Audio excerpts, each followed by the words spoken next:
দুনিয়ায় বর্তমান যত রাজনৈতিক নেতা আছে চিল্লা চিল্লি করছে দলে ফেভার করার জন্য।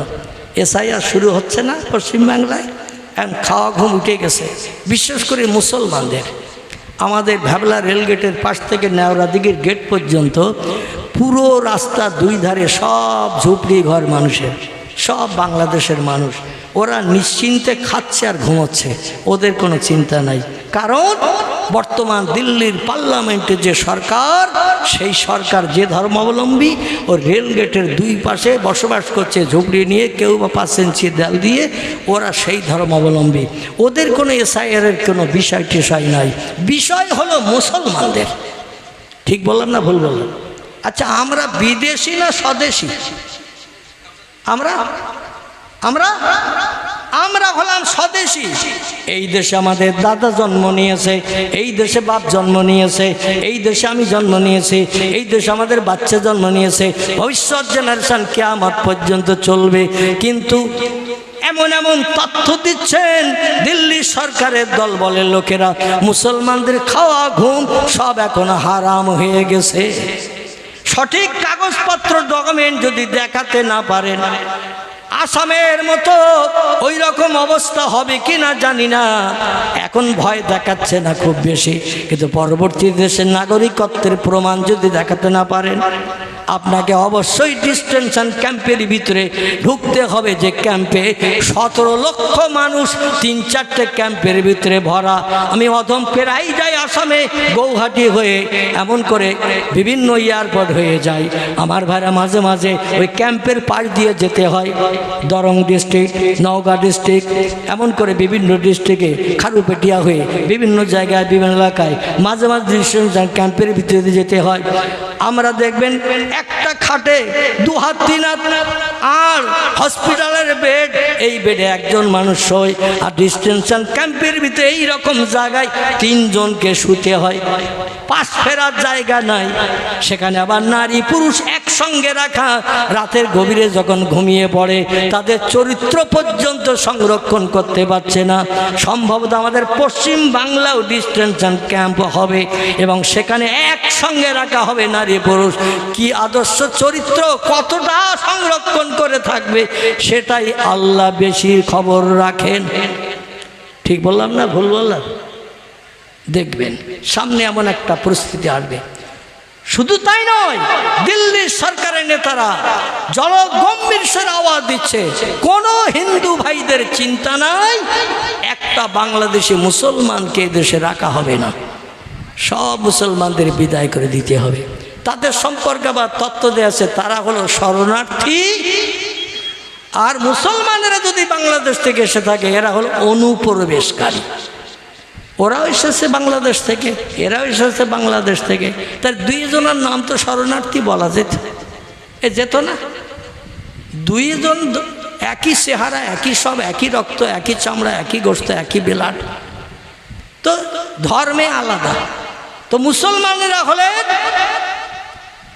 বিদেশি, এরা শরণার্থী নয়, এরা হলো অনুপ্রবেশকারী। আর আপনি আর আমি যতই কাগজপত্র রেডি করি, মুসলমানদের নাম অধিকাংশ হিন্দু অফিসারেরা আবড়াতে পারে না। ঠিক বললাম না ভুল বললাম? অধিকাংশ হিন্দু অফিসারেরা মুসলমানদের নাম আবড়াতে পারে না। নাম আছে আনোয়ার, ভোটার লিস্টে লিখেছে জানোয়ার। কি লিখেছে? জানোয়ার। মুসলমানদের হুজুর আসছে নাকি? হ্যাঁ, আর আমি কি এই লসু চালাবো নাকি? আমার পূর্ববর্তী বক্তা তিনি নির্দিষ্ট টাইম মোতাবেক ওয়াজ করে গেছেন। আমি তো অসুস্থ মানুষ ভাই, কিন্তু যেখানেই যাই সেখানে আমার টাইম ধরা বাঁধা নাই। অধিকাংশ জায়গায় আমার এই লসু চালাতে হয়। হ্যাঁ, সে একটুখানি করবে এইরকম দাবি সব জায়গায় রাখে, কিন্তু আপনারা তো বকতেছেন না, বকতেছি আমি। এখন দেওয়ালের গায়ে সুইচ টিপলে মেশিন চলে, কিন্তু এটা কি দেওয়ালের গায়ে সুইচ না। এই জন্য হাঁকাচিল্লা করে কথা বলতে গেলে কষ্ট হয়, ঠিক কি না? আমরা আল্লাহর কাছে দোয়া কামনা করব, আমাদের অধিকাংশ ব্যক্তির কোনো না কোনো কাগজে একটাদা ভুল ত্রুটি আসে না, নাই ভুল ত্রুটি আসে। অদ জায়গায় আজ জায়গায় হয়তো ক, এই রকম ধরনের ভুল ত্রুটি আছে। গাজীর জায়গায় মণ্ডল, মণ্ডলের জায়গায় শেখ, সব নাম টাম ঠিক আছে, শেখ মণ্ডল গাজীতে ভরা। আমার বাড়ির পাশে একজন লোক, তার নাম মোনাজাত আলী গাইন, মোনাজাত আলী গাইন, কিন্তু তার নাম লেখা হয়েছে মোনাজাত আলী গাজী। নাম টাম সব ঠিক, গাইনের জায়গায় লিখেছে গাজী। এই রকম ধরনের ঘটনা অধিকাংশ মুসলমানদের নামে ঘটে আছে, কিন্তু ওদের জাত কম যারা, তাদের নামে কিন্তু কোনো ভুল ত্রুটি নাই। আর যদিও বা থাকে, তথ্য দিচ্ছেন তাদের দল বলে লোকেরা, কোনো চিন্তা নাই। একটাও হিন্দু ভাইকে তাড়ানো হবে না, তাড়ানো হবে কেবল বিদেশে মুসলমানদের। এতে মায়ানমার থেকে শুরু করে, পাকিস্তান থেকে শুরু করে, আফগানিস্তান থেকে শুরু করে বিভিন্ন দেশের মুসলমানদের শুধু নাম বলা হচ্ছে। যে সমস্ত দেশগুলোর নাম করলাম, পাকিস্তান, মায়ানমার, আফগানিস্তান, এ দেশ থেকে কোনো হিন্দু, বৌদ্ধ, জৈন কেউ যদি আসে, তাদের সাদরে গ্রহণ করা হবে। আল্লাহ পাক এই অত্যাচার, উৎপীড়ন, নির্যাতন আমরা মুসলমান, আমাদের উপর থেকে আল্লাহ যেন কুদরতি হাতে নিষ্কৃতির ব্যবস্থা করেন। সকলে বলুন আমিন, জোরে বলুন একটু আমিন। আসুন আমি সেখানে নিয়ে যাই যেখানে ছেড়ে এসেছিলাম। আল্লাহ পাক বলছেন, হাবিব আমার কোরআনকে শুধু কেতাব হিসাবে সামসেটের উপরে আরেঞ্জ চেস্টে শোকেসের ভিতরে রাখার জন্য পাঠাই নাই। কোরআনকে আমি পাঠিয়েছি মহাবিজ্ঞান করে। বিজ্ঞানের ঠাকুরদাদার বাবার ক্ষমতা নাই। আমি যা কিছু তথ্য কোরআনে পরিবেশন করেছি সব আমার পয়গম্বরদের জীবনী দিয়ে। জোরে বলুন একটু সুবহানাল্লাহ। কাদের জীবনী বললাম? পয়গম্বরদের জীবনী দিয়ে তথ্য প্রকাশ করেছি, তথ্যগুলো দিয়েছি। এগুলো নিয়ে পৃথিবীর বিজ্ঞান রিসার্চ করার সুযোগ পাবে। সুলাইমান নবী হাওয়ায় উড়িয়ে যেত নাকি এ দেশ থেকে সে দেশে। ওনার রাজসিংহাসন ছিল মিশরে। কোথায় বললাম? মিশর। মিশর মিশর এবং সিরিয়া, এই দুটি দেশ ছিল পয়গম্বরদের আনাগোনার দেশ। 70,000-এর মতো পয়গম্বর এই মিশর আর সিরিয়ার দেশে আল্লাহর তরফ থেকে পয়গম্বর নবী হওয়ার মর্যাদা পেয়েছিলেন। জোরে বলুন একটু সুবহানাল্লাহ। বাইতুল মুকাদ্দাসের পাশে পৃথিবীর সেরা দ্বিতীয় পুরানো মসজিদ, যে মসজিদটির নাম হলো বাইতুল মুকাদ্দাস। কোরআনের ভাষায় যার নাম এসেছে মসজিদুল আকসা। কি নাম বললাম? মসজিদুল আকসা। সুবহানাল্লাযী আসরা বিআবদিহি লাইলাম মিনাল মাসজিদিল হারাম ইলাল মাসজিদিল আকসা। নাম এসেছে না? আল্লাহ বলছেন আমার হাবিবকে মক্কার হারাম মসজিদ থেকে রাতের বেলা আমি ট্যুর করিয়েছিলাম, ভ্রমণ করিয়েছিলাম মসজিদুল আকসা ও সিরিয়ার প্যালেস্টাইনের জেরুজালেমে। উটের পিঠে আপ ডাউন করতে গেলে 2.5 থেকে 3 মাসের মতো লেগে যায়। দ্রুতগামী ঘোড়ার পিঠে চেপে মক্কা মুকাররমা থেকে বাইতুল মুকাদ্দাস থেকে ফিরতে গেলে 1.5 মাসের মতো সময় লেগে যায়। আল্লাহ পাক এক রাতের অর্ধাংশ সময়ে পৃথিবীর 3টি দেশ নবীজিকে পরিভ্রমণ করালেন। বাইতুল মুকাদ্দাসে শেষে নিয়ে গেলেন। ওখান থেকে আবার জান্নাতি রকেট, এরোপ্লেন যাকে বলেন, হেলিকপ্টার বলেন, স্পুটনিক বলেন, অ্যাপোলো বলেন, দ্রুতগামী যান যার আরবি নাম হলো বোরাক, এই বোরাকের পিঠে চাপিয়ে বাইতুল মুকাদ্দাসের চাতল থেকে উদ্য গগন ভ্রমণ করিয়েছিলেন। আল্লাহ কোরআনে বলছেন, আল্লাযী খলাকা সাবওয়া সামাওয়াতিন তিবাকান। ও পৃথিবীর বিজ্ঞানীরা, হাজারো যন্ত্র মেশিন বানিয়েছো, উপরের দিকে তাকিয়ে দেখো কি দেখা যায়। পৃথিবীর বিজ্ঞানীরা খালি চোখে যা দেখে, যন্ত্র মেশিন দিয়ে তাকালো তাই দেখে। দেখে ওরা বলছেন বহুদূর হলো ফাঁকা, তাই নীল মতন দেখায়, আকাশ বলতে কিছু নাই। বিজ্ঞানীরা বলছে বহুদূর হলো ফাঁকা, তা নীল মতন দেখায়, আকাশ বলতে কিছু নাই। আল্লাহ বলে পাগলের দল, পাগলামি করিস না, 12 গ্লাস খেয়ে পাগলামি করিস না। কোনো ব্যক্তি তোদের কথার দাম দেবে না। আমার সত্য কোরআনে 1450 বছর আগে তথ্য দিয়েছি। আল্লাহ জি খলাক সাবওয়া সামাওয়াতিন তিবাকান, ওই যে নীল আকাশ দেখা যায় ওটাও একটা আকাশ, ওর পরও স্তরে স্তরে আমি বানিয়ে রেখেছি আরো 6টি আকাশ। তাহলে মোট কটা হলো? সাবওয়া সামাওয়াতিন তিবাকান। আরবিতে সাবওয়া শব্দের বাংলা অর্থ হলো 7। কত? আল্লাহ বলছেন আকাশ বানিয়েছি 7টা। দুনিয়ার বিজ্ঞানীরা দেখতে পাই নাই এখনো একটা। তাহলে বিজ্ঞানীর কথা সত্য বিশ্বাস করবেন না কোরআন সত্য বিশ্বাস করবেন? আল্লাহ বলছেন আমি যে 7টা আকাশ বানিয়েছি, কিয়ামত পর্যন্ত চেষ্টা করলে তোমরা একটা দেখতে পাবে না। তোমাদের সেই পাওয়ার ক্ষমতা নাই, দেখার সুযোগ হবে না। তবে আমার আকাশ যে 7টা এটা প্রমাণ করার জন্য আমার সেরা পয়গম্বর, যার নাম মুহাম্মদ রাসূলুল্লাহ, তার জীবনের 53 বছর বয়সে রজব মাসের 26 তারিখের দিনগত রাত আমার নবীকে বাস্তব চোখে 7টা আকাশ দেখিয়ে দিয়েছি। নবী 7টা আকাশ দেখেছেন, আল্লাহর আরশ কুরসিতে চলে গেছেন। কিয়ামত পর্যন্ত বিজ্ঞান, দার্শনিক, ইঞ্জিনিয়ার, ডাক্তার, মাস্টারদের বলা হয় আল্লাহর আরশ কুরসি কেমন তথ্য দিতে পারবে কেউ? রসুল বলছেন আমি বাস্তবে দেখেছি। তবে কত সময় দেখেছি তাড়াহুড়ো করে নয়। তাফসীরের কিতাবে এসেছে আল্লাহ নবী বলছেন আমি 27 বছর ধরে আল্লাহর আরশ কুরসিতে বসে আল্লাহর সঙ্গে গল্প গুজব করিয়ে আবার পৃথিবীতে ফিরে এসেছি। নবীর কথা মিথ্যা হিসাবে বিবেচিত হবে তো নাকি আপনাদের কাছে? হ্যাঁ, কোরআন অবিশ্বাস করলে যেমন কাফের হবেন, নবীর তথ্যগুলো অবিশ্বাস করলে তেমন কাফের হয়ে যাবেন। নবী বলে আমি 27 বছরের লম্বা মেয়াদ নিয়ে আল্লাহর আরশ কুরসি দেখে এসেছি। তারপরে জিবরিল আমিনের সঙ্গে আবার আমি সিদরাতুল মুনতাহা এসে সঙ্গী পেয়েছি। ওখান থেকে নিয়ে জান্নাত দেখলাম, জাহান্নাম দেখলাম। জান্নাতের দরজা হলো 8টি, জাহান্নামের দরজা হলো 7টি। এক এক দরজার ভিতরে কত কোটি কোটি একর বিঘে জমি দিয়ে আল্লাহ এক একটা জাহান্নাম বানিয়ে রেখেছেন। একটা করে দরজা, এইভাবে দরজা আছে 7টি। জান্নাতের দরজা আছে 8টি। একটা কম দরজার জান্নাতি যে জান্নাত হাসরের মাঠে বিচার আনতে পাবে, তাম পৃথিবীর এরিয়ার মতো 10টা পৃথিবীর জায়গা তার দেয়া হবে। নবীজি তথ্য দিয়েছেন। আপনাদের কি অবিশ্বাস হয়? যদি অবিশ্বাস হয় তাহলে আপনার ইমানে দুর্বলতা এসে যাবে।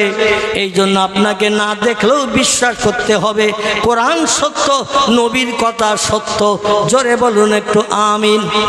এই জন্য আল্লাহ কোরআনে সূরা বাকারায় বললেন ইন্নাল্লাযীনা আমানু ওয়া আমিলুস সালিহাতি উলাইকা আসহাবুল জান্নাতি হুম ফিহা খালিদুন। জোরে বলুন একটু আল্লাহু আকবার। আল্লাহ বলেন নিশ্চয়ই যারা আমারে না দেখে বিশ্বাস করবে, খুব ভালো করে শোনেন, এবার আমি শেষের দিকে নিয়ে যাচ্ছি। যারা আমারে না দেখে বিশ্বাস করবে, আমি স্রষ্টা কেমন দেখিনি, কিন্তু পয়গম্বরের কথা মোতাবেক আমি যে একজন মালিক আছি, যে বান্দারা আমারে না দেখে বিশ্বাস করবে ওয়াল ইয়াউমিল আখির। আল্লাহ করে বলছেন আমার পরকাল বলে একটা লম্বা জিন্দেগি রেখেছি, যে জিন্দেগির শেষ সীমা নাই। সব জিনিসের শেষ আছে, কিন্তু জান্নাতীদের কোনো শেষ নাই। জোরে বলুন একটু সুবহানাল্লাহ। ও দুনিয়ার মানুষ তোমরা শোনো, পরকাল বলে একটা লম্বা জিন্দেগি বানিয়েছি। সেখানে মরণও হবে না, চিরস্থায়ী জিন্দাবস্থায় থাকবে। জাহান্নামী হলেও জাহান্নামের ভিতরে দগ্ধ হবে, পুড়বে। জাহান্নামের আগুন দুনিয়ার আগুনের থেকে 69 গুণ বাড়তি, বেশি কড়া। পৃথিবীর আগুনের যে ক্রিয়া, এর থেকে জাহান্নামের আগুন আরো 69 গুণ বাড়তি, বেশি ক্রিয়া করা। এমন আগুন আল্লাহ জাহান্নামে বানিয়ে রেখেছেন। জাহান্নামের আগুন চিরস্থায়ী জ্বালানোর জন্য আল্লাহ পাক 2টি জিনিস ব্যবহার করবেন। আমরা আগুন জ্বালানোর জন্য যেমন কাঠ ব্যবহার করি, কেরোসিন ব্যবহার করি, ডিজেল ব্যবহার করি, বিভিন্ন তেল ব্যবহার করি, গ্যাস সিলিন্ডার ব্যবহার করি না? আগুন জ্বালানোর জন্য আল্লাহ বলেন জাহান্নামের আগুন কোটি কোটি বছর ধরে জ্বালিয়ে রাখার জন্য আমি দুটি জিনিস ব্যবহার করব। সে জিনিস দুটির নাম আল্লাহ কোরআনও কোট করে দিয়ে দিয়েছেন। জোরে বলুন একটু আমিন।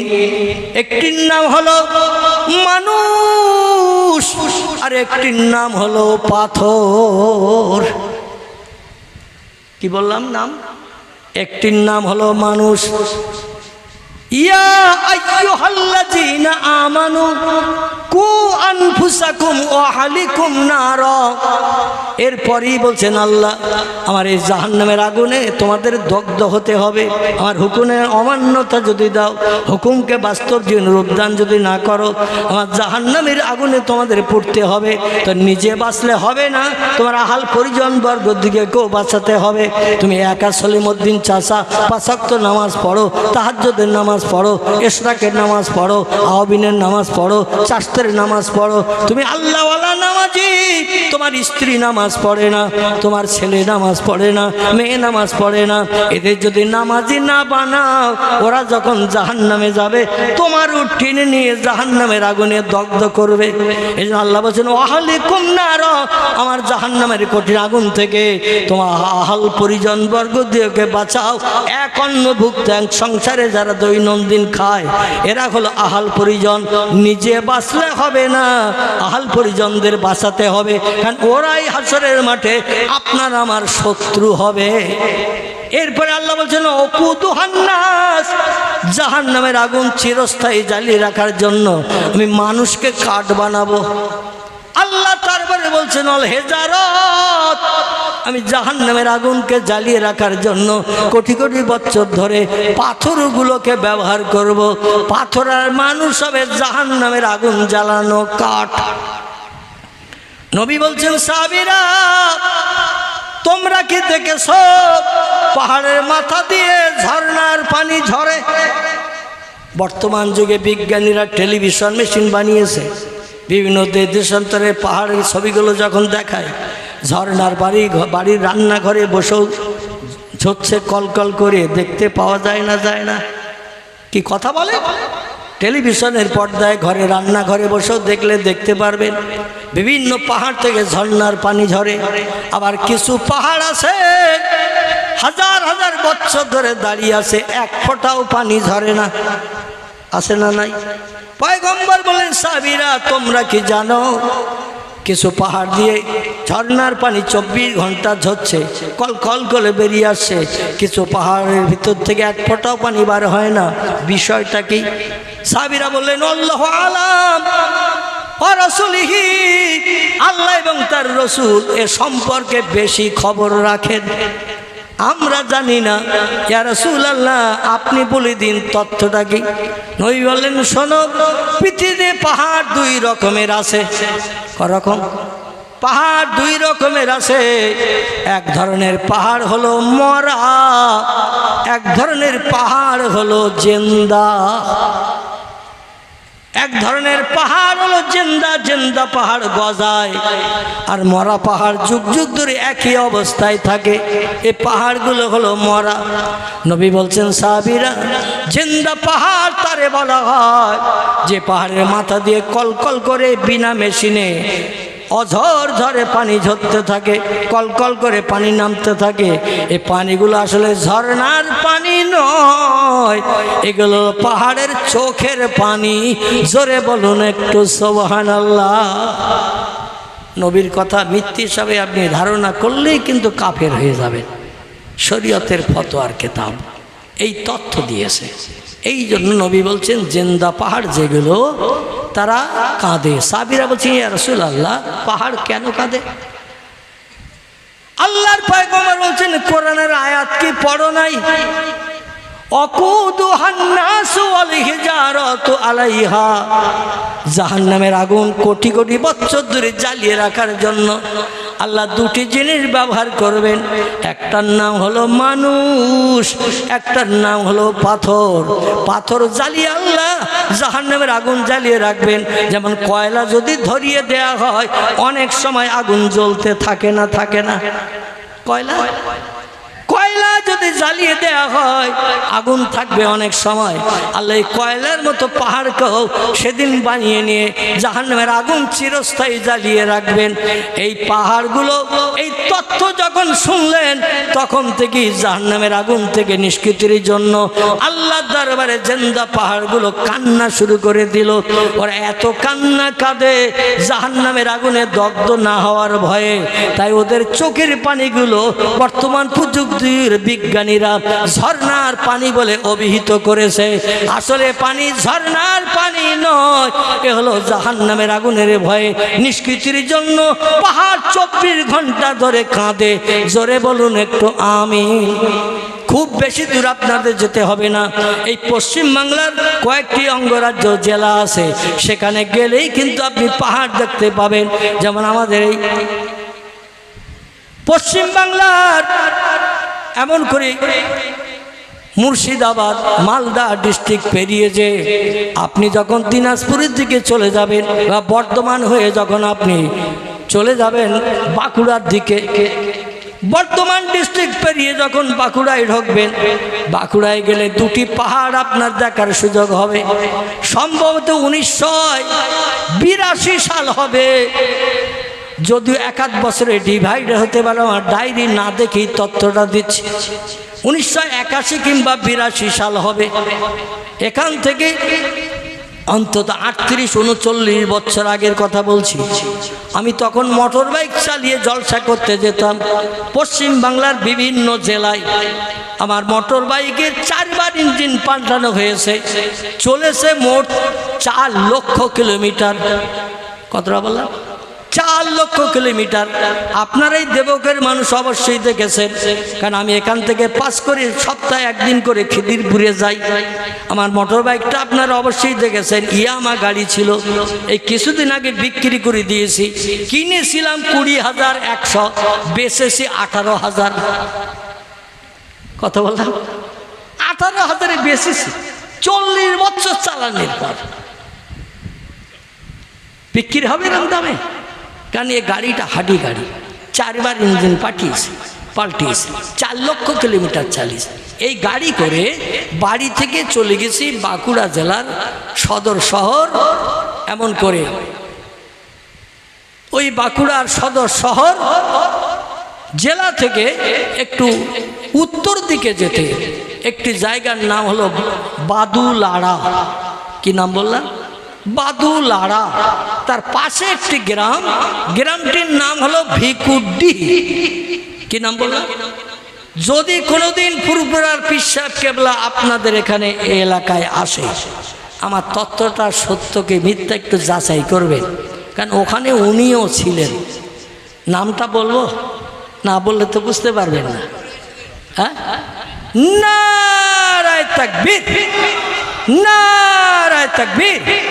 সিলসিলায়ে হক ফুরফুরা শরীফ, সিলসিলায়ে হক ফুরফুরা শরীফ, মুজাদ্দিদ জামানের আওলাদ, মুজাদ্দিদ জামানের আওলাদ জনাব আল্লামা পীর সাহেব হুজুর কেবলা, জনাব আল্লামা পীর সাহেব হুজুর কেবলা। নারায়ে তাকবীর। হুজুর আসবেন না একটু বিশ্রামে যাবেন?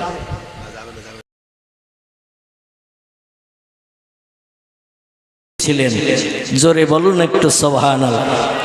তারা স্বপ্ন যোগে যেটা জানতেন সেটা পয়গম্বরের কাছে এসে বলতেন। রসুল বললেন, তোমরা যেগুলো স্বপ্নে দেখেছো আল্লাহর দরবারে মাথা নত করার জন্য, ইবাদত করার জন্য যে শব্দগুলো তোমরা স্বপ্ন যোগে দেখেছো, এগুলো ইসলাম শরীয়তে খুব উত্তম স্বপ্ন। তোমাদের এই স্বপ্নগুলোর কথা কিয়ামত অবধি আমার উম্মতেরা নামাজের আগে জনগণকে আহ্বান করবে এই শব্দ দিয়ে। জোরে বলুন সুবহানাল্লাহ। এই জন্য তিরমিজি শরীফের হাদিসে এসেছে, মুয়াজ্জিন প্রথম যখন আজানের আওয়াজ তোলে কি বলে? প্রথম আলহামদুলিল্লাহ।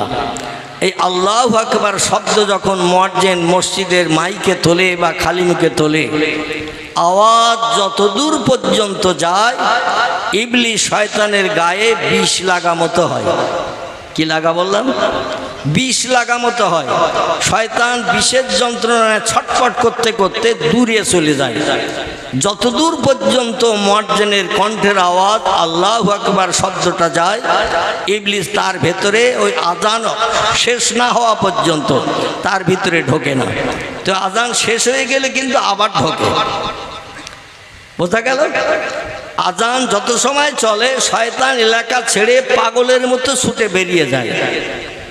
তারপরে আজান যেই শেষ হয়ে যায় শয়তান আবার ঢুকে দিয়ে অসসা প্ররোচনা ধোঁকা উম্মতে মুহাম্মাদীদের দিতে থাকে। এখন এই মজলিসে ইবলিস শয়তান ঘুর ঘুর করুক, আপনারা দেবকের মানুষ চান তো নাকি? চান না? কারণ শয়তানের কাজ হলো ইমানদার মুমিন মুসলমানকে কুপথগামী করে বিভ্রান্ত করে ওরই সঙ্গে জাহান্নামের খোরাক বানানো, এটা হলো শয়তানের কাজ।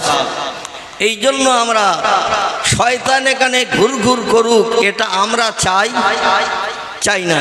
তাহলে একটু উচ্চ রবে গলা ছেড়ে আল্লাহর নামের আওয়াজ ধ্বনি তোলেন। হাদিস শরীফের ভিতরে এসেছে আল্লাহর নামের আওয়াজ কোনো ব্যক্তি যদি সারা জীবনে একটা বার জিভের মাধ্যম দিয়ে ঠোঁটের ভিতর দিয়ে বার করে, ওই লোকটির নসিবে একদিন না একদিন আল্লাহর জান্নাত হালাল হবে। আর একটু জোরে বলেন। তাহলে আল্লাহর নামের আওয়াজ তোলা ভালো না খারাপ, লাভ না লস? তাহলে আপনাদের দিয়ে একটু আওয়াজ তুলিয়ে নেব, যদিও এখন ঘুমের সময় হয়নি, কারণ 11:30 12টা না বাজলে মানুষের ঘুম লাগে না। এখন 10টা 10:15 বেজেছে, এখন ঘুমের সময় নয়। তবে কিছু মানুষ যেন ঘুম ঢুলো ভাব নিয়ে রয়েছে। আর এই ঘুম ঢুলো ভাব নিয়ে থাকলে বক্তা নেতাজি বলবে, শ্রোতা পেঁয়াজি শুনবে। বক্তা জ্যোতিবোর বলবে, শ্রোতা তক্তগোর শুনবে। কালকে চার দোকানে বক্তার বিরুদ্ধে সমালোচনা হবে, অমুক হুজুর তক্তগোর বলেছে, অমুক হুজুর পেঁয়াজি বলেছে। এই জন্য আমরা যদি ঘুম ঢুলো ভাবটা একটু কাটিয়ে নিতে পারি, তাহলে বক্তা যেটা বলবে আমরা আমাদের ব্রেন মগজে সেটা অ্যাডজাস্ট করে নিতে পারবো, সেট করে নিতে পারবো। আর সমালোচনা কারো বিরুদ্ধে করার সুযোগ থাকবে না। ঠিক কিনা? কথা বলেন, ঠিক না ভুল? ঠিক। এই জন্য আমি বক্তৃতার প্রারম্ভে আপনাদের নিয়ে একটু আল্লাহর নামের আওয়াজ তাকবীর ধ্বনি দেব। পৃথিবীতে কেউ বলে ঈশ্বর, কেউ বলে গড, কেউ বলে নারায়ণ, কেউ বলে ব্রহ্ম, কেউ বলে মহেশ্বর, স্রষ্টার বিভিন্ন নাম দিয়ে ডাকে। আমরা স্রষ্টার নাম কি বলে ডাকি? আলহামদুলিল্লাহ। আমরা স্রষ্টার নাম এটাই দিয়ে ডাকি, সেটি আরবি ভাষার নাম হলো আল্লাহ। আল্লাহ ইজ ইউনিভার্সাল ওয়ার্ড। আল্লাহ এমন একটা নাম যে নামের পাশে বউ নাই, বাচ্চা নাই, বাপ নাই, মা নাই, স্ত্রী নাই, পুত্র নাই, ভাই নাই, বোন নাই, কেউ নাই। তিনি হলেন একক। অতীতে ছিলেন একক, বর্তমানে আছেন একক, ভবিষ্যতে বাচ্চা কাচ্চা হবে আল্লাহ হবে। তিনি পূর্বে ছিলেন যেমন, বর্তমানে আছেন তেমন, ভবিষ্যতেও থাকবেন তেমন। সেই সত্য আল্লাহর নাম আমরা একটু উচ্চ রবে কণ্ঠ ছেড়ে আওয়াজ দিয়ে বলবো। তারপরে ইনশাল্লাহ আমি 2-4 কথা আল্লাহ তৌফিক দিলে আপনাদের কাছে আলোচনা রাখবো। একটু আমি তাকবীর ধ্বনি দেই, জোরে একটু আওয়াজ তোলেন। এই বাচ্চা তোমরা যারা আছো একটু জোরে আওয়াজ দেবে, কারণ তোমাদের এখনো প্রেস্টিজ হয়নি, মান সম্মান যাবে না। যাদের বয়স 30, 35, 40-এর কোটা পেরিয়ে গেছে, আমি হাজার বললেও তাদের ঠোঁট নড়বে না, কারণ আমি তো সবাইকে দেখতে পাচ্ছি না, এই কারণে তাদের ঠোঁট নড়বে না। তোমরা যখন চাচার মতো দাদার মতো বয়স্ক হবে, প্রেস্টিজ, আত্মসম্মান, মর্যাদার ব্যাপার দাঁড়াবে, তখন আর বলতে হবে না। এখন ছোট আছো, কেউ যেন ফাঁকি দেবে না। বাংলা একটা প্রবাদ আছে, দেখা দেখি চাষ, গায়ে গায়ে বাস। অন্তত বাচ্চাদের কণ্ঠের আওয়াজে চাচা দাদাদের প্রেস্টিজ দূর হয়ে যাক। আমার মহান প্রভু আল্লাহ সুবহানাহু ওয়া তাআলা তিনি যে হাওয়া দান করেছেন পৃথিবীতে, এই শ্বাস নিঃশ্বাস আমরা হাওয়ার মাধ্যম দিয়ে ছাড়ি এবং টানি, এরই কারণে পৃথিবীতে আমরা হায়াতে বেঁচে থাকার সুযোগ পেয়েছি। আল্লাহ যদি অক্সিজেন না দিতেন আমরা কেউ বেঁচে থাকতে পারতাম? অন্তত অক্সিজেনটার শুকরিয়া যে আল্লাহ বিনা পয়সায় দৈনন্দিন আমাদের দিচ্ছে। আমরা কত হাজারবার 24 ঘন্টায় নিঃশ্বাস টানছি আর ফেলছি, পয়জনগুলো আমরা বার করে দিচ্ছি, আর ভালো শুদ্ধ হাওয়াগুলো টেনে নিয়ে আমরা এই পৃথিবীতে বেঁচে আছি। আল্লাহ যদি প্রতি সেকেন্ডে 10 টাকা করে চাইতো, আমরা এই দেশে থাকতাম, এই পৃথিবীর জমিনে থাকতাম? একটু কথা বলেন। প্রতিবার নিঃশ্বাস টানলে 10 টাকা করে দিতে হবে। আল্লাহ দিয়েছে হাওয়া, অক্সিজেন, তাই তাহলে আমাদের জায়গা জমি ভিটে বাড়ি অন্তত বউ হয়তো বিক্রি করতে হতো, ঠিক কি না? কারণ অক্সিজেন না টানলে তো বাঁচা যেত না, আর অক্সিজেন টানার কারণেই তো বেঁচে আছি। অতএব বউ বিক্রি করতে হয় করব, ছেলে বিক্রি করতে হয় করব। অন্তত বেঁচে টাকা জোগাড় করে যতদিন বেঁচে থাকা যায় প্রতি সেকেন্ডে 10 টাকা করে দিয়ে এরম চিন্তা ভাবনা নিতাম না। পৃথিবীর মানুষ কোনোদিন মরণ চায় না, পৃথিবীর মানুষ সব সময় চায় বেঁচে থাকতে। ঠিক না ভুল? ঠিক না ভুল? আমার ভাইরা, একটা জিনিসের শেষ নাই, সব জিনিসের শেষ আছে, একটা জিনিসের শেষ নাই। সেটা কি বলুন তো একটু, যাতে আমার তত্ত্ব দিতে সুবিধা হয়। আমি কোনো বড় আলেম টালেম নই, বড় মুফতি কারি হাফেজ টাফেজ নই, তেমন জ্ঞান আমার ভিতরে নাই। তবে আল্লাহ যতটুকু জ্ঞান পড়াশোনার মাধ্যম দিয়ে দিয়েছেন, আমি তার একটু পরিবেশন আপনাদের কাছে করব। একটা জিনিসের শেষ নাই, কি বলুন তো সেটা? এক একজন এক একটা মন্তব্য করলেন, কিছু সময়ের জন্য ধোপে টাকবে কথাগুলো, চাহিদা বা আশা বা আরো কিছু অনেকে বললেন, কিছু সময়ের জন্য ধোপে টাকবে। একটা জিনিসের শেষ নাই আমি বললাম, সেটা হলো আল্লাহ পাক মরণের পরে কবরে জিন্দা যখন করবেন, এই জিন্দা যখন হবেন আর জীবনে কোনোদিন মরণ হবে না। জোরে বলা যাবে না একটু সুবহানাল্লাহ?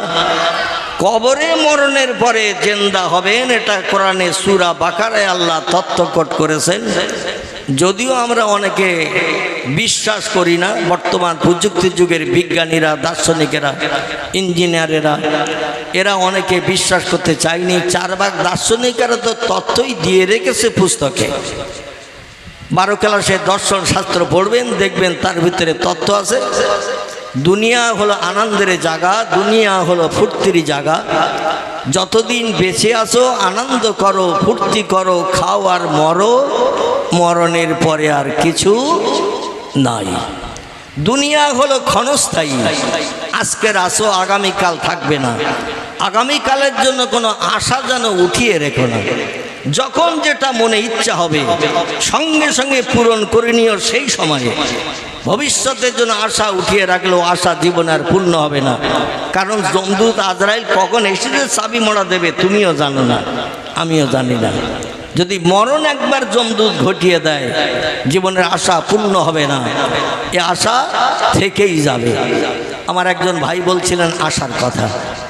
এখন জান্নাতের ভিতরে যারা যাবে, এদের কি খাওয়া দাওয়ার অভাব কোনো দিন হবে? যেটা চাইবে তার থেকে বেশি পাবে না? পাবে না? একটু কথা বলেন। আপনারা কথা বললে 2-4 কথা বলতে আমি সুবিধা পাবো। আর যদি বলেন হুজুর বাড়ির থেকে আসার সময় খোকার মার সঙ্গে ঝামেলা করে এসেছে, মন গরম গরম ভাব, তাহলে হুজুরকে বলে আসা পর্যন্ত আমার একাই বকতে হবে। এই জন্য একটু তথ্য দেবেন। আল্লাহর জান্নাত এমন একটি জায়গা, সেখানে বান্দা যেটা আশা করবে তার থেকে বেশি পাবে। জোরে বলুন সুবহানাল্লাহ। নাসাই শরীফের হাদিসে পয়গম্বর সাল্লাল্লাহু আলাইহি সাল্লাম জানাচ্ছেন, একটা ব্যক্তি পৃথিবীতে কোনো খারাপ কাজ করেনি, সুদ খায়নি, মদ খায়নি, ব্যভিচারী করেনি, গরিব এতিমের হক ফাঁকি দিয়ে খায়নি, কোনো মানুষের প্রাণনাশ করেনি, কোনো টাকা পয়সা কারো কাছে আত্মসাৎ করেনি, ছিনতাই গুন্ডামি করেনি, কোনো মানুষকে কটু কথায় গালি দেয়নি, চরিত্র তার ভালো ছিল কিন্তু সৎ কাজ নেই। আমাদের ভিতরে আছে না এমন কিছু মানুষ?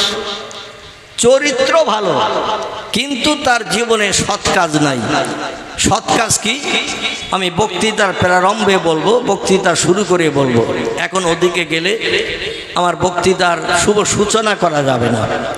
সৎ কাজ নামাজ রোজা, এমন করে জেকের আজগার তসবিহ তাহলিল, ভালো কাজ কোরআন তেলাওয়াত, এই সমস্ত কাজগুলো হলো সৎ কাজ, ভালো কাজ। এই ভালো কাজ তার জীবনে নাই। দুনিয়াদারিতে মত্ত হয়ে, দুনিয়ার প্রেমে আসক্ত হয়ে, বিবি বাচ্চার মোহে পড়ে ইবাদত বন্দেগী করতে পারেনি, কোরআনে হাত দিতে পারেনি। রাস্তাঘাটে চলতে যে সুবহানাল্লাহ আলহামদুলিল্লাহ একটু উচ্চারণও করেনি। হোঁচট খেয়েছে মাঝে মধ্যে লাল হলুদ শাড়ির দিকে তাকাতে তাকাতে, যে মাঝে মাঝে বাম পারে হোঁচট খেয়েছে। তো হোঁচট খেয়ে নখ উল্টে গেছে, তো বলছে বাপ গো মা রে, ও হোঁচট খেয়ে একটু আল্লাহর নামও জবানে জারি করার সময় পায়নি। দুনিয়ার প্রেমে আসক্ত, দুনিয়ার মোহব্বতে পাগল। ভালো কাজ তার নাই, কিন্তু সে খারাপ কাজ করে নাই। সামান্য কিছু ভালো কাজ, এই রকম মজলিসে বসার সুযোগ হয়তো একদিন হয়েছিল, কিংবা রাস্তার ধারে আমার অনেক যুবক ভাইরা দাঁড়িয়ে আছে। আসলে ভালো জায়গা থাকা সত্ত্বেও কিছু মানুষ আছে ওরা দাঁড়িয়ে থাকে। যাত্রায় যেমন দাঁড়ায়, রাজনৈতিক মঞ্চে যেমন দাঁড়ায়, ভালো বসার জায়গা তো দেয়া হয় না, আর দিলেও তারা বসে না। কারণ ওদের সারা জীবনের ট্রেনিং হতো ঘোড়ার মতো ট্রেনিং। কিসের মতো বললাম? ঘোড়া। ঘোড়া ও দাঁড়িয়ে খায়, দাঁড়িয়ে ঘুমায়, দাঁড়িয়ে পেশাব, দাঁড়িয়ে পায়খানা। ঘোড়ার ট্রেনিং হলো দাঁড়িয়ে দাঁড়িয়ে সব কাজ করা। কিছু যুবক আছে, কিছু বাবাজি আছে, মিনিট 15-20 হয়তো হাতে সময় আছে, মজলিসে বসেনি। আল্লাহ বলছেন ওয়ান সেতু, কোরআন হাদিসের আলোচনা যেখানে হবে ওই মজলিসে তোমরা বসো। জোরে বলুন একটু সুবহানাল্লাহ। আল্লাহ বলছেন মজলিসে বসো। যারা মজলিসে বসবে, যালিকাল কিতাবু লা রাইবা ফি, আমার কোরআনের ভিতরে যত বিষয়ে তথ্য পরিবেশন করা হয়েছে, লা রাইবা ফি, কোনো তথ্যের ভিতরে শস্য দানা পরিমাণ শকসভা সন্দ নাই, মিথ্যা নাই, ভুল নাই, কোনো বাজে কথা লেখা নাই। It is true fact. ইংরেজিতে বলা হয়েছে কোরআনের টোটাল কথা হলো সত্য। এই সত্য কথা যে লোকটি দাঁড়িয়ে দাঁড়িয়ে শুনবে, আল্লাহকে খুশি হবে বলে মনে হয়? কথা বলে আল্লাহ কোরআনই বলছেন ওয়ান সেতু, মজলিসের সৌন্দর্য মর্যাদা রক্ষার্থে বসে পড়ো। কারণ ওই মজলিসে বসে চিন্তা ভাবনা মগজ থেকে একটু দূর করে আমার কোরআনের কথা যারা শুনবে, লাআল্লাকুম তুরহামুন, আমার রহমতের যত দরজা আছে সব দরজা খুলে দিয়ে বান্দার উপরে রহমত বর্ষণ করে থাকি। জোরে বলুন একটু সুবহানাল্লাহ। সেই কোরআনের একটু তাফসীর হবে, কোরআনের একটু আলোচনা হবে ইনশাল্লাহ। এই জন্য আমি প্রথম যে কথাটা বলেছিলাম সেই কথাটি হলো একটু তাকবীর ধ্বনি দেব, একটু গলা ছেড়ে কালকের বাজবো না, এইরকম একটা চিন্তা ভাবনা নিয়ে আপনারা কি আওয়াজ তুলতে পারবেন? কালকের সকালে হয়তো নাও বেঁচে থাকতে পারি। আচ্ছা, খেয়ে দিয়ে রাতের বেলা বিবি বাচ্চা নিয়ে আমরা সবাই ঘুমাই বিশ্রামের জন্য। সবাই কি সকালবেলা ঘুম ভেঙে ওঠে, না কিছু লোক মারা যায়? যায় না? যায় না? তা রাতের বেলা ঘুমিয়ে পড়েছে, আজরাইল কখন এসে চাবি মোড়া দিয়েছে ওই কেবল জানে। বাড়ির স্ত্রী পুত্র বাপ মা আপনজন কেউ জানে না। সকালবেলা এসে দেখছে চাচা কেন ওঠে না, দাদা কেন ওঠে না, গায়ে হাত দিয়ে নাড়া দিচ্ছে। সকাল 7:30 বেজে গেছে, চাচার ডাক শোনে না। পরীক্ষা নিরীক্ষা করে দেখা গেল ডেথ, মানে জনম জনম বিদায় হয়ে গেছে। এমনটা ঘটে না? ঘটে না?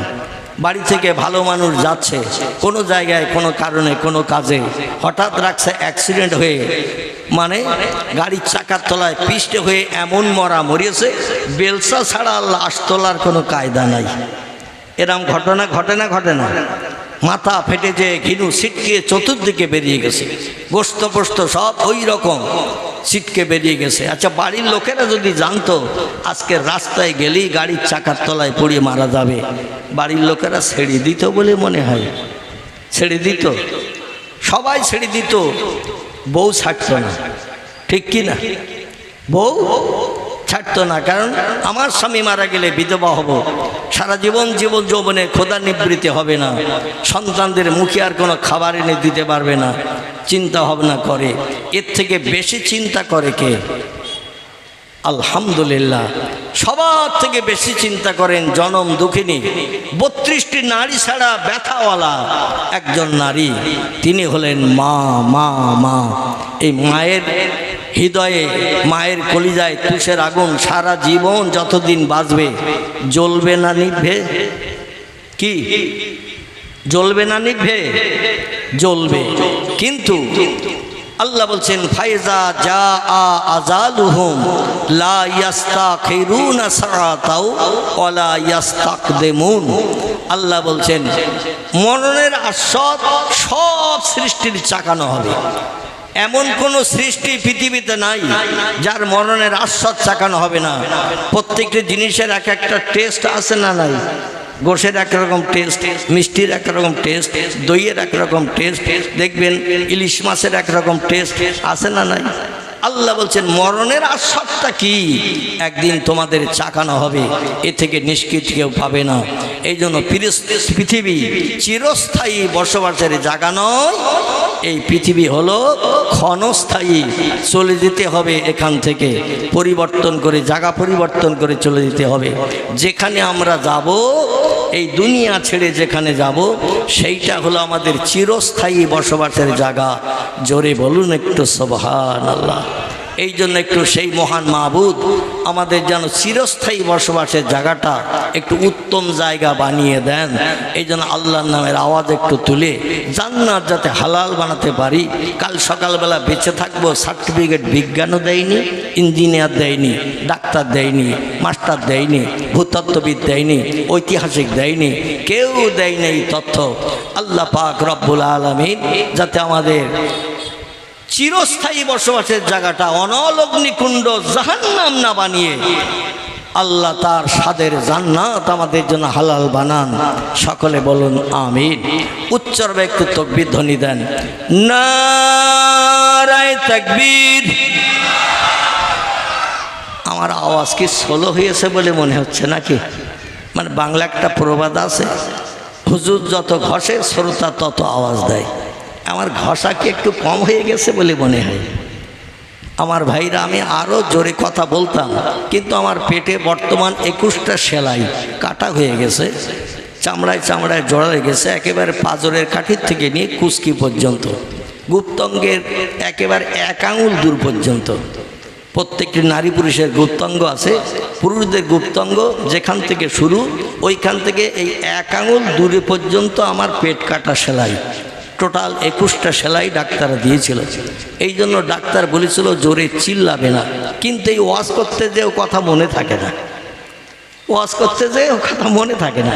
ডাক্তার বলেছে 1.5 ঘন্টার বেশি বক্তব্য রাখবে না, রাত 11টার উপরে যেন যাবে না, তোমার বিশ্রামের দরকার, রাতে ঘুমাতে হবে, অন্যথায় কিন্তু ইনফেকশন হয়ে আবার ওই রোগ কেটে উঠতে পারে। কিন্তু অধিকাংশ জায়গায় যখন যাই 12টার পরে অধমের টাইম। কটার পরে বললেন? আমরা একটু আগে ভাগে দেন ডাক্তারের নির্দেশ। বলে আপনি চলে গেলে লোক থাকবে না হুজুর। কি সর্বনাশ! যাই হোক, আমি যে কঠিন রোগে আক্রান্ত হয়ে আল্লাহ লক্ষ লক্ষ মানুষের দোয়ায় অধমকে আবার চেয়ারে বসার সুযোগ দিয়েছে, এই মিনতি অনুরোধ করলেও মানুষ শোনে না। যার কারণে আজও তো 10টার পরে একটু সকাল সকালে হয়েছে, তবু 10টা থেকে 12টা, মানে ডাক্তারের নির্দেশ 1 ঘন্টা অমান্য হবে। আল্লাহু আকবার। তো আমি আরো একটু জোরে আওয়াজ দিচ্ছি, রাখে আল্লাহ মারে কে, মারে আল্লাহ রাখে কে, আছে না একটা প্রবাদ? এই জন্য আমি একটু উচ্চভাবে আওয়াজ দিচ্ছি। 1 সেকেন্ড হায়াত থাকতে পৃথিবীর কেউ কোনোদিন কাউকে দুনিয়া থেকে বিদায় করতে পারে না। এই জন্য একটু জোরে আমি আওয়াজ দিচ্ছি, আপনি একটু ঘষা বেশি করে দেবেন। নারায়ে তাকবীর। আগের থেকে একটু বেরিয়েছে না কমেছে? বেরিয়েছে। আমি যে পূর্বেই বলেছি আমি যদি জোরে ঘষি আপনারা ঘষবেন, এই জন্য আমাকে বাধ্য হয়ে জোরে ঘষতে হলো। আচ্ছা, আল্লাহর নামের আওয়াজ আর একটা বার কি দেওয়া যাবে? যাবে? আচ্ছা, যেখানে তাস খেলা হয় ওখানে কবার আল্লাহু আকবার বলে খেলা শুরু হয়? যেখানে ক্যারাম বোর্ড খেলা হয় ওখানে কবার কলেমা শরীফ পড়ে ক্যারাম বোর্ড খেলা শুরু হয়। যেখানে ফুটবল খেলা হয় সেখানে কতবার সুবহানাল্লাহ বলে খেলা শুরু হয়।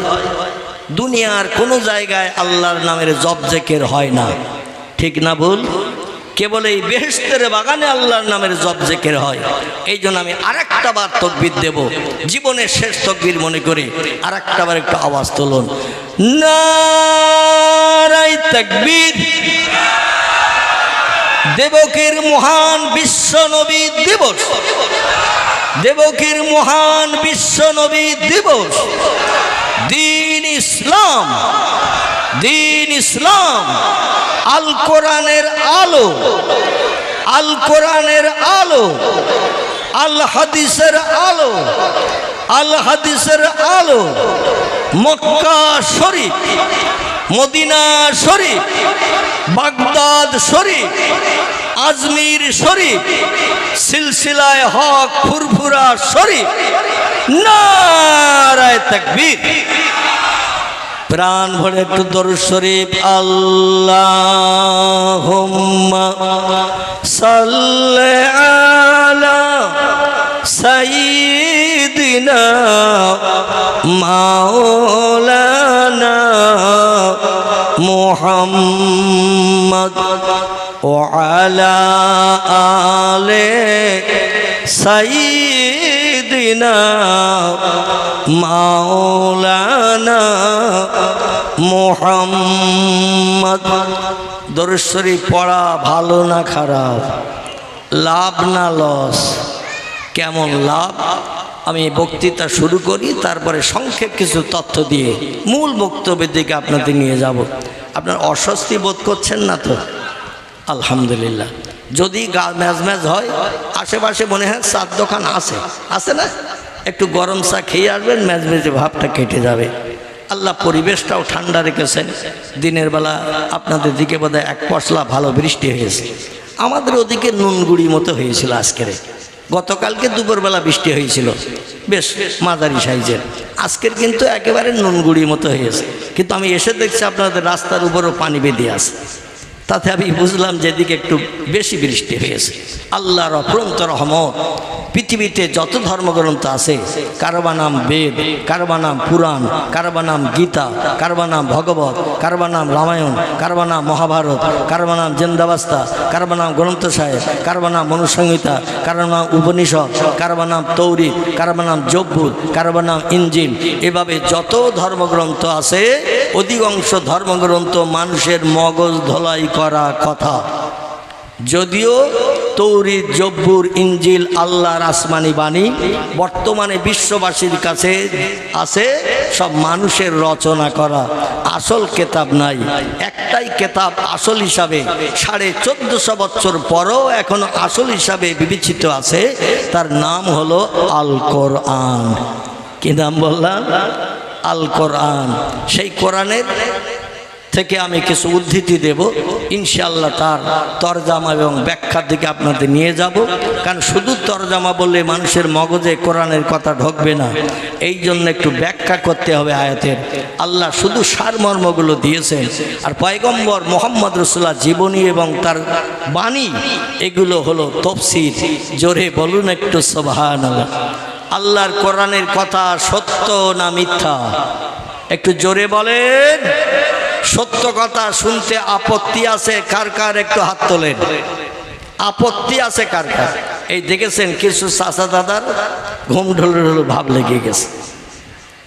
আমি যে পূর্বে বলছিলাম একটু তাকবীর দিয়ে নেব, ঘুম কাটাবো, আমার এই চাচাও হাত তুলেছে, পিছনে ওই চাচাও হাত তুলেছে, মানে বসে আছে এখানে, মন আছে খোকার মার হাড়িতে। ঠিক বললাম না ভুল বললাম? বসে আছে এখানে, মন রয়েছে গোশের হাঁড়িতে। দেবকে জলসা হচ্ছে, অধিকাংশ ব্যক্তির বাড়িতে আজ গোশ রান্না হয়েছে। ঠিক বললাম না ভুল বললাম? এখন এই গোশের হাঁড়িতে কখন যাবে, গরম গরম খাবে, ওই চিন্তায় যদি এখানে বসে থাকে, হুজুরের ওয়াজ সব ঠিক মতো বোঝা যাবে তো? আমি বলেছি আপত্তি আছে কার কার? হাত তোলেন। যারা চালাক ঘুমাননি তারা হাত তোলেনি, কিছু মানুষের ঘুম ঢোল ভাব লেগে গেছে। তো কোরআনের কথা সত্য আপনারা বললেন এবং বিশ্বাস করতে আপত্তি নাই, প্রমাণ দেখালেন। এবার পৃথিবীতে আল্লাহর উপরে আর শ্রেষ্ঠ কেউ আছে? ইন্নাল্লাহা আলা কুল্লি শাইইন কদির।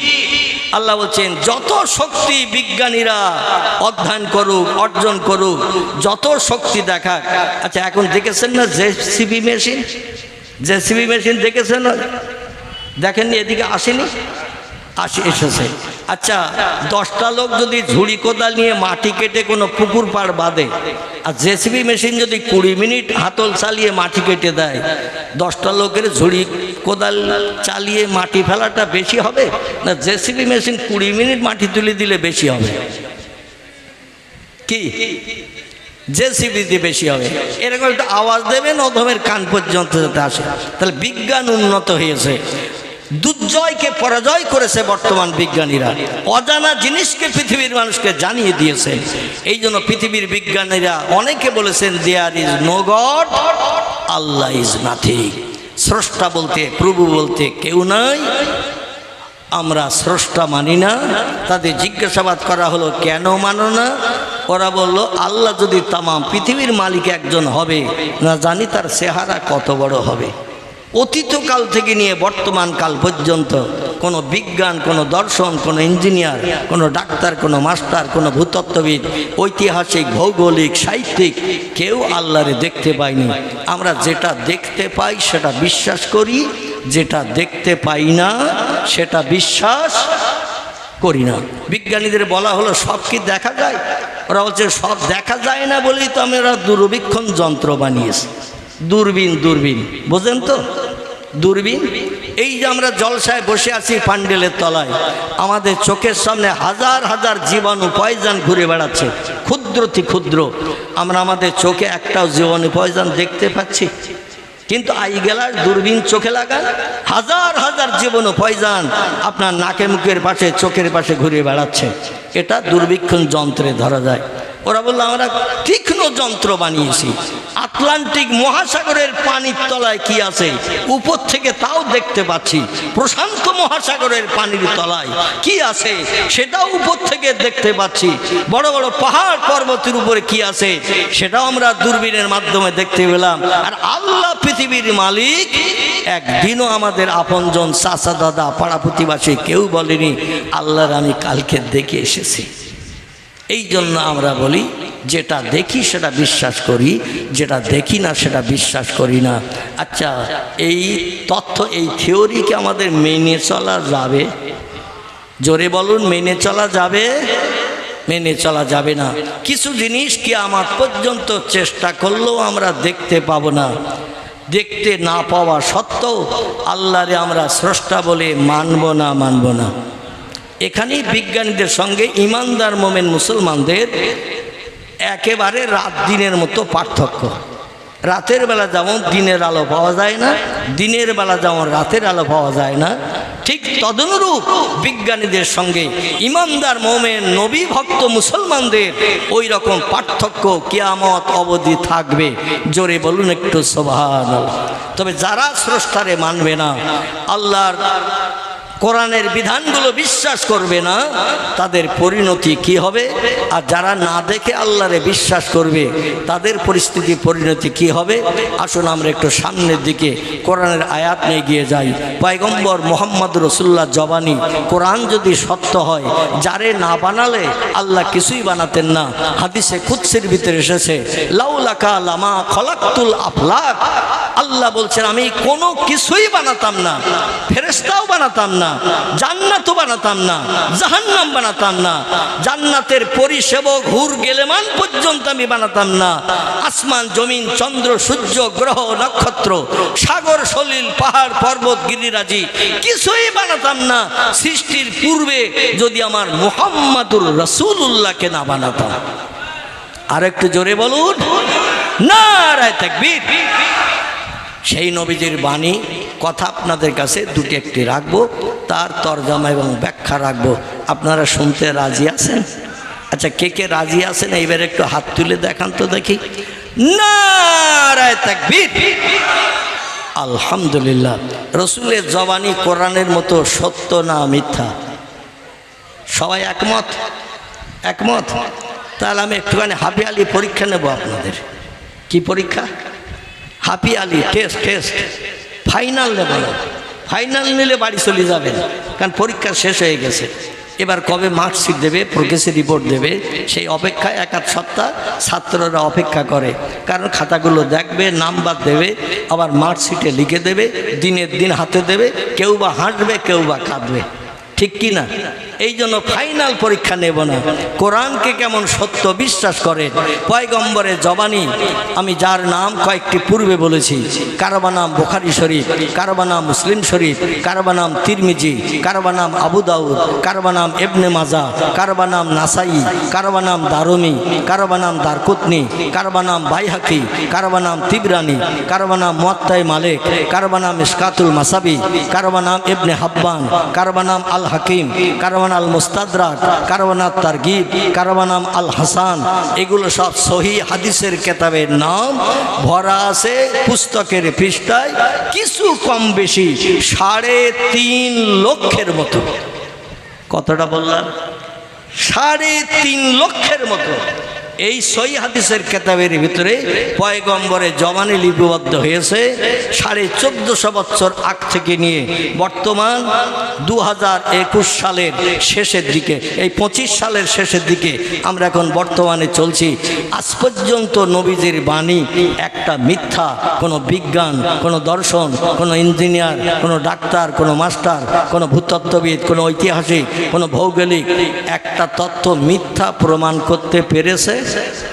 ইহা তাকে কিয়ামত পর্যন্ত আল্লাহর কোরআনের একটা তত্ত্ব মিথ্যা প্রমাণ করার ক্ষমতা পৃথিবীর কোনো মানুষের মগজে আসবে না।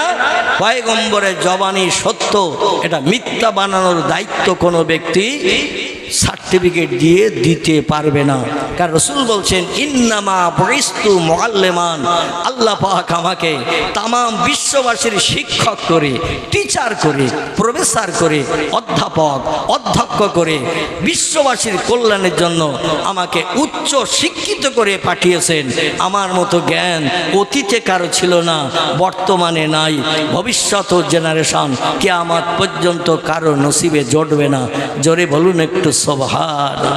নবী বলছেন, যদিও আমি স্কুলে যাই নাই, কলেজের চৌকাঠ পার হয়নি, বিশ্ববিদ্যালয়ের দরজা দেখিনি, খাতা কলম দিলে আমি লিখতে পারতাম না, বই দিলে আমি পড়তে পারতাম না, তাই বলে যেন ধারণা করিও না পাড়ার ওই রাখাল ছেলেটা গরু ছাগল চড়া স্কুলে যায়নি, আমি মোহাম্মদ তার মতো, ওই রকম চিন্তাটা যেন করিও না।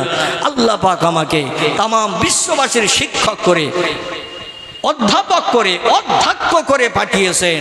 কলেজের অধ্যক্ষ যিনি থাকেন তিনি সব শিক্ষকের ঊর্ধ্বে, ঠিক না ভুল? অধ্যক্ষ মানে অধ্যাপকের উপরে যিনি,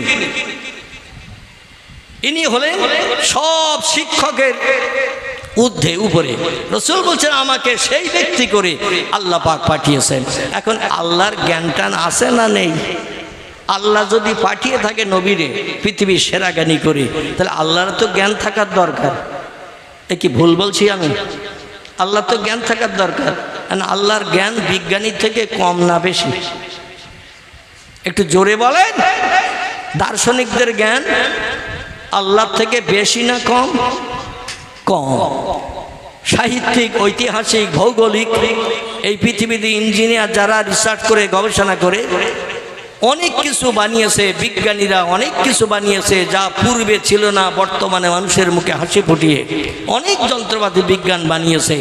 এদের জ্ঞানের থেকে আল্লাহর জ্ঞান কম না বেশি? একটু জোরে বলেন। বলতে ভয় হচ্ছে?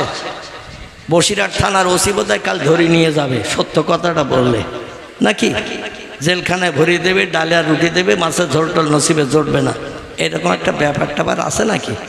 তাহলে আল্লাহর জ্ঞান বেশি না কম? সকলের কণ্ঠের আওয়াজ একটু শুনি। আলহামদুলিল্লাহ। আমার ভাইরা, আল্লাহ বলছেন, অমা উতীতুম মিনাল ইলমি ইল্লা কালিলা। চিল্লায়ে বলুন একটু সুবহানাল্লাহ। কোরআনের তথ্য। আল্লাহ বলছেন, অমা উতীতুম মিনাল ইলমি, ইল্লা কালিলা। ও মানুষ, বিজ্ঞান হয়েছো, দার্শনিক হয়েছো, ইঞ্জিনিয়ার হয়েছো, ডাক্তার হয়েছো, মাস্টার হয়েছো, দীর্ঘ 22-24 বছর ধরে পড়াশুনো করেছো, তারপরও ঘরে বসে বসে বইপত্র পড়ে রিসার্চ করে গবেষণা করে মগজ ধলাই করে হাজারো যন্ত্র মেশিন বানিয়েছো, হাজারো পুস্তক রচনা করেছো, কিন্তু তোমাদের জ্ঞান কতটা তোমরা কি জানো? দুনিয়ার বিজ্ঞানীদের জিজ্ঞাসাবাদ করেন, যত সৃষ্টি পৃথিবীতে প্রথম এসেছে এই সৃষ্টিগুলো কে বানিয়ে পৃথিবীতে পাঠিয়েছেন? পৃথিবীর বিজ্ঞানীরা সব জায়গায় ফেল, তারা আবার বলে আমরা উচ্চ শিক্ষিত। কত জায়গায় ফেল আমি আগামীতে একটু তথ্য যদি সময় পাই দেব।